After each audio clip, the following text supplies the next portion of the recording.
Sustainable Stylish Life, powered by SameSide. I'm your style editor, Ariel, and today we're talking with Natalie, Foroutan, stylist at the top, also personal friend and awesome LA woman. So let's jump in. All right, let's do it. How long have you worked at the top? I've actually been there the entire time, since day one. This is season 11, so 10 full years, give or take, because of COVID. That's kind of a miracle in Hollywood. Yes. Congratulations. Thank you. How did you get your start there? Well, I was working with a stylist and costume designer on other shows, and I had just finished being a costumer on a show called Hannah Montana that my sister was designing, and I was then working on another show called The Possibility Shop that was sort of like a craft show for PBS, I think.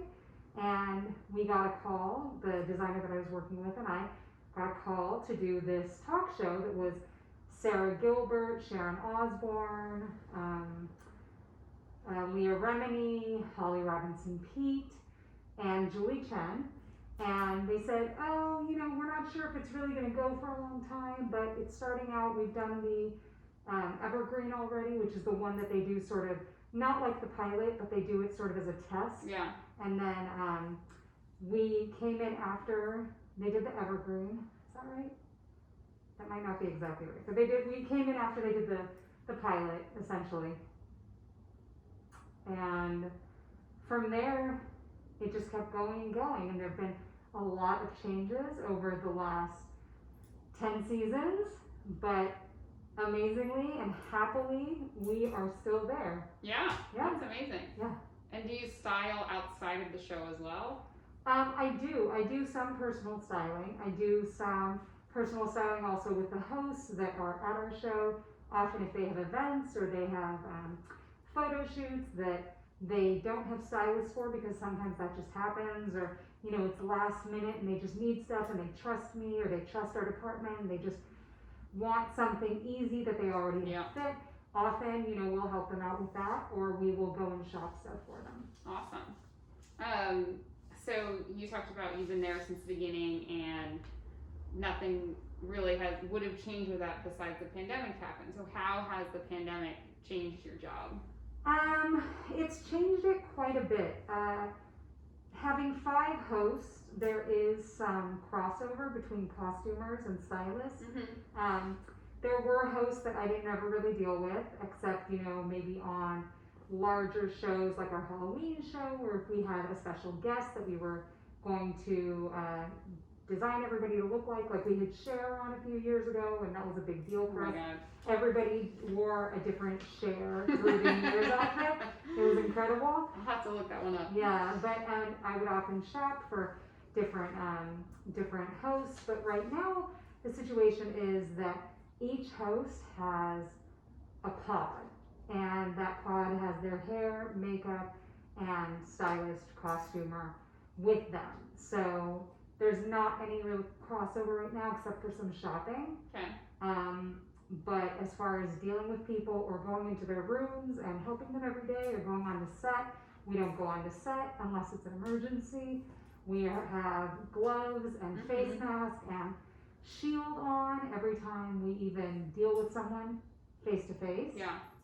As far as the actual set itself goes, it was sort of, I don't want to say a free-for-all, but it was very comfortable to walk around, go wherever you needed to, go on stage. Now it's very specific, like you can only go one direction to make sure that people aren't crossing paths all the time. Mm-hmm. You know, around the stage, the walk areas, you can, you know, it's all extremely limited and very, very, I don't know what the word is. Restrictive. Thank you. That sounds intense. I'm glad that you guys are able to adapt though. Yeah, so are we. I mean, it's you wouldn't even think of things like this, but I've never considered like what would happen in a pandemic if, you know, our jobs were to change so Absolutely. much. But it really, you have to be able to have the person trust you also, because there's not a lot of let me run back to the office and grab you some more stuff so that you can change your look or whatever it is. Yeah. Like, it's very limited. People have to trust you. You have to trust them. Also, we're being tested 3 times a week because we are in the A group.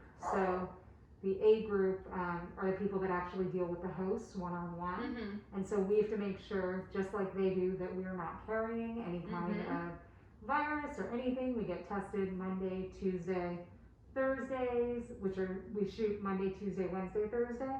So there's only one day that we're not like actively tested. Wow.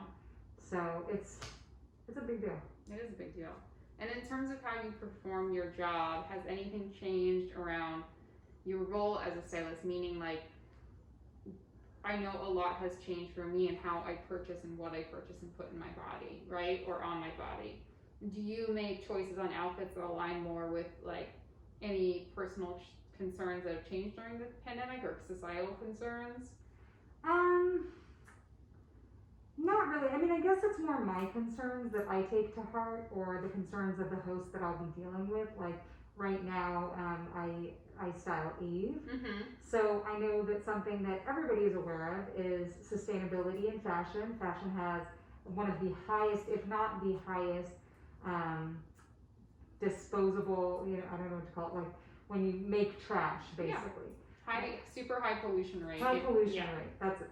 And so what I try to keep in mind is if there's a way to do it sustainably, whether it is with a company that is changing their methods so that they can have less of a carbon footprint, I'll go with that company. A lot of t-shirt companies and simple brands will do that, but there are some really great diverse clothing brands. I know everybody knows about Reformation. That's a great one. But other things you can consider too is you can buy things off of Poshmark. Someone has already bought something. Totally. You buying it from them means one less thing that has to be manufactured, wasted water, higher carbon footprint, and then it comes to you. Like if I get something from you, I just killed that one, I stopped that one. That whole cycle is that totally whole changed. cycle. Yeah, and a lot of people are, a lot of different brands are actually getting so in on it. It's funny because I remember a few years ago, Levi's was doing this thing where they would collect jeans from people, and they would do a lot of stuff with housing in it. They would they said, I don't know if it was, they were making insulation with the jeans or whatever they were doing, but now they're actually selling old jeans, old Levi's, and not ones that they're making right now, old styles, but actual old pieces that people have sent into them. Yeah. They're now selling it back to us, which is very smart. It's a little shitty, but it's really smart. But there's also amazing shops like Filth Mart, which is a vintage t-shirt shop. They go through all of America's, thrift stores, and they get the really, really great pieces. Do I have time to go through, all these thrift stores to find the one Elton John shirt that I want to wear? No. Am I going to pay a little more for it? Yes. Absolutely. But I'm not, causing more waste, more water, more everything. These are the ways we can do it. Poshmark, eBay is a real favorite of mine. A lot of jewelry, specifically this season, I've been getting for Eve off eBay. Wow, okay. Amazing stuff off there. Some people are reselling and it is vintage. Some people are manufacturing where it's small businesses that are making it. But either way, it actually feels a little better when you do a little bit of research into what that one business does. Yeah. I always check whenever I make a purchase. I love the Real. Oh, the Real. The Real Oh is my awesome. God. Yeah. Amazing. Poshmark's great too, but I love to consign and purchase. So anytime I want to make a new purchase, I try to consign something first, and I also check first the resale sites before I purchase it new. Do I have to have it, or is there a gently used version instead? And that's the other thing you have to decide is, do you have to have it this season right now the second it comes out? Or can you wait a year? Can you wait 6 months? And is it beneficial to you financially? Absolutely. Yep. And you're not causing more waste. Totally. So the Real is amazing. It's definitely the step up. For sure. Product wise, designer wise, but there's also what's the one that it's like the Real for men? Oh, I can't think of the name, but it's really good. And they've got like Supreme stuff and like Gucci stuff, like a lot of really good Real brands. I know actually has men's on them too. Oh, really? Oh, Yeah. cool. And if you happen to live in Los Angeles, their LA store in Melrose has like a whole men's store. And they're really great because if you have a really large amount that you want to get rid of and you want to go through, they'll come to you. I know, it could not be and they easier. go through all your stuff. They make it really, really worth your while. I agree. And the other one I just want to say too that I love is ThreadUp. Oh, I don't know ThreadUp. It's super reasonable. They also just send you a big bag and you put everything in it. It's lower end, so it's not gonna be like amazing quality, but you might find some J. Crew on there. Yeah. You might find some it's more Poshmark. More Poshmarky. And if you don't want, like, if they don't accept the stuff to sell on their marketplace, they'll donate it for you. Oh, that's amazing. That It's would be it really couldn't helpful. be easier. I have bags and bags that accumulate of Do like it. stuff to donate, Do and it. it's like the most difficult part is actually getting it there. Exactly. And especially right now because of COVID, I moved recently and I had all this stuff, whether it was housewares or furniture. I had so much clothing to get rid of, and as I was going place to place, they wouldn't take clothing, No, they they wouldn't can't. take bedding, they wouldn't take kitchen equipment, you have to really be diligent to find places that will take the stuff you want to give away. It's true. Right now, at least. Okay, well, ThreadUp. That's ThreadUp. my tip for you. ThreadUp. And you. Okay, the real question is, how is your adorable dog Levon holding up? Now that you're back at work and you're filming and you're busy. I know. Levon's been okay. He actually has gotten to come to work with me. Thank God. Yes, because one of the other differences that we're experiencing right now is we are in what looks like a house at our studio. And in this house is our office, and each room is someone else's closet essentially, and then we have a couple rooms that we had packed everybody in the department into, and now everybody is spread out. So I have my own room with the host clothing that I deal with, that I dress, and Levon comes with me recently, and he just sort of lays there and hangs out, and he does also go to his daycare center, Sam, which is amazing, and it's Sam's Green Paw because they do everything green, which is really awesome, no toxic chemicals, but he's alright. He hasn't had too much separation yet. Good. I think most of our pets have been the real beneficiary of the pandemic. Oh my gosh, yes. This was his favorite thing to ever happen to us. No, they're living their best lives Oh right yeah, now. yeah, absolutely. So obviously we're powered through SameSide, which is an awesome events platform that connects causes to events to causes, donations, charities, so on and so forth, and through our friend Nicole that you know very well. You've hosted several events through SameSide, such as Take Action for DACA, gun legislation, homelessness, and more. You're a local Los Angelino, so why do you think it's important to bring your community together around these issues and take some action? I think people want to do stuff all the time. Everybody always wants to do something. When I do an event, when you do an event, Yeah. you know, the cleanup, the beach cleanup, everybody wants to do it. It's just a matter of someone standing up and saying, okay guys, let's get together to do this one thing about this one issue. And what's amazing is that when you actually do it, I mean, you feel really good, which absolutely. is great. I mean, that's helpful. But also, you're really doing good. Like, I think that Los Angeles is filled with people that are very self-focused, and I don't mean that in a negative way. It's just that people are really working hard to get what they want and to where they want. But it's not somewhere that they don't care about the environment. They care about everything. And when they know more about a certain subject, they'll do what they need to do. They'll sign whatever they need to sign. They'll donate money. They do care. I don't think that this is a superficial city. I think this is a city powered by people that really do give a shit. And to be someone in a position to have events, to educate myself, to educate other people, I think that's been I'm not someone that uses this term, but such a blessing. Mm-hmm. Like, this is really the moment to use that word. Such a blessing for me, my friends, my family, because we've become more educated.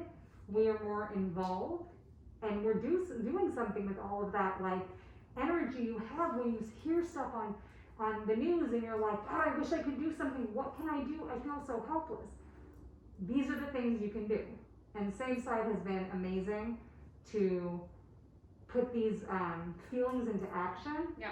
And I think LA is full of people that want to do stuff, so I've been really, really, really lucky to be able to facilitate that. Yeah.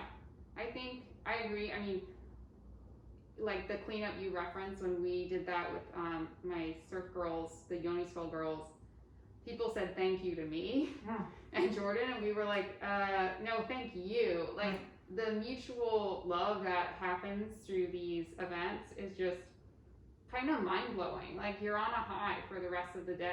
Totally. Like I felt so good and so grateful. And it sounds so hokey, but like it's real. And SameSide just makes it super easy. So. And you know what, I'll tell you something, that day specifically, I came in there, I was exhausted emotionally, everybody is going through so much right now. Totally. Social issues are consistently on your mind, you want to be able to take some kind of action, and I didn't feel like going, but I knew I needed to and I wanted to go. Yeah. And it put me in a more at peace mindset, just having done something good for the earth, for the day, for myself, for my city. Totally. So I agree. It helps. Every little bit helps. Yeah. Okay, so switching gears a little bit, you're styling and it's wardrobing, but you also have like amazing home style. Oh. I wish all you people could see where I'm at right now. Thanks, it's not done yet. It's so good though. It's like kind of eclectic, mid-century at the same time. Hard to pull off, but what defines your space for you? Like what's your like 3 things that like you have to have in your space or you don't feel connected to it? Well, I think I keep one thing in mind here. When I walked into this apartment, I felt so calm, and it was at not a very calm time. I wasn't thinking about moving, and I hadn't moved in many years. That's right. It's true. And I was True story. Yes, a very long many years, and I had felt really stuck and claustrophobic in my other place. And I came in here, I walked in, and I saw this huge window and all these trees outside, and I felt so calm instantly. So for me, I wanted to go like California mid-century. Okay. So mid-century for me, I know is like late 50s, 60s, but I sort of pull it a little more into the 70s. I like a little taffy with it. And I think for me, feeling like natural nature, I wanted to keep sort of wood accents everywhere. My table is burl wood. It's so beautiful. Thank you. And by the way, I got it off of not Craigslist, but one of those like resale sites. Awesome. That like somebody was like, here for $100, and I was like, oh my god, that's exactly what I want. Which by the way, that's like $1,000 table. Oh, it's right like $5,000. It's insane. It's bananas, and it didn't even matter how much it cost. Thank goodness it wasn't exorbitant, but it spoke to me immediately. Yeah. So just to sort of keep that going, I wanted just everything to feel a little calm, and I like neutrals, but it didn't have to be bland. And so for me, it's always like plants. I had gone full jungalo in my other place. I didn't need to do that here, especially because of all of this green outside, but I did want to have some plants that surrounded me, so it's wood, plants. I like cream, I like to sort of chill out, but I definitely like also the leather, and because it's California, and I am, what do we call it, a mind surfer? Yeah, mind surfing. I'm a mind surfer. She's the surfer, and I'm the mind surfer. I'm the one that just sits at the beach and watches the surfers all day. But I it's wanted all to keep beneficial. it, like, yeah, I have like little surfer coasters that I got at a place in Malibu that I think of, that I love. So it's just sort of stuff that like makes me feel really grounded and calm. Good. I love all those things. You could have a second career as an interior designer. That's the nicest thing. Well, if anybody needs anything, call Natalie. Oh my like God. all those things. I would love to do that. So you are obviously working out, which is amazing and gives all of us hope that things will start to continue. So like before that started, and even as that's starting, because it's not the same, like you talked about, you can only go one way, and you're all masked and gloved up, and there's additional stresses that are happening that wouldn't normally happen. Like how are you staying sane? What is one thing that helps you stay not crazy during this time? It's probably like 50 things, because mine's like 50, but yeah, you know what my thing is whatever you can do to shut down. And it's not normally like the healthy things, like no. I'm not doing yoga every day. I'm not like during the pandemic, the things that were helping were like working out, meditating, you know, like having a schedule, reading a lot, like Yes. all these really great Yes. things. Once you go back to work, you do get back into sort of that mode where, like, for me, if I'm on all day or for 8 hours plus, I need to come home and decompress and shut down a little bit. And I have my one thing, which you and I now have together, which are the Real Housewives. I'm gonna put us on blast. Yeah, no, it's all like signed, sealed, delivered. It's like, pretty good. It's great. You know what I think it is? It's like, some people don't react well to it, and I understand that. And there's certain ones that I don't react well to, but it's actually a form of meditation to me. For sure. I don't have to pay attention to what's going on. I just sort of like look at pictures. Totally phone scroll. Totally phone scroll. And I just like slowly shut my mind down a little bit. And it takes me out of my world for a minute, and I'm in someone else's, and I'm like, they're pretty, whatever. Like, Yep. I don't have to know what happened. I'm also watching Lovecraft Country, which is bananas and amazing and beautiful, and I'm not a sci-fi fan, but extremely like sci-fi scary. Okay. It's really, really good. It's on HBO. But that you have to pay attention to. You don't have to pay attention to the Housewives. So you have opposite sides of the spectrum, Yes. depending on what mood you're in. Yes. Very good. Yeah. Okay, last question. Like, what's one thing that you started in the pandemic that was maybe new for you that you're going to continue with? Like, is there anything that you picked out that you're like, you know what, I'm going to integrate this into my like life? You know what it is, and it's something that I had done in the past, but I hadn't done consistently, which was meditating. So it was something that like I knew how to do. I never did it. There was a time period like in college that I was into it, and I could do it like quietly. Nobody was talking about it everywhere, so it was just something I sort of did on my own, and it was very personal. And then I didn't do it for many, many, many years.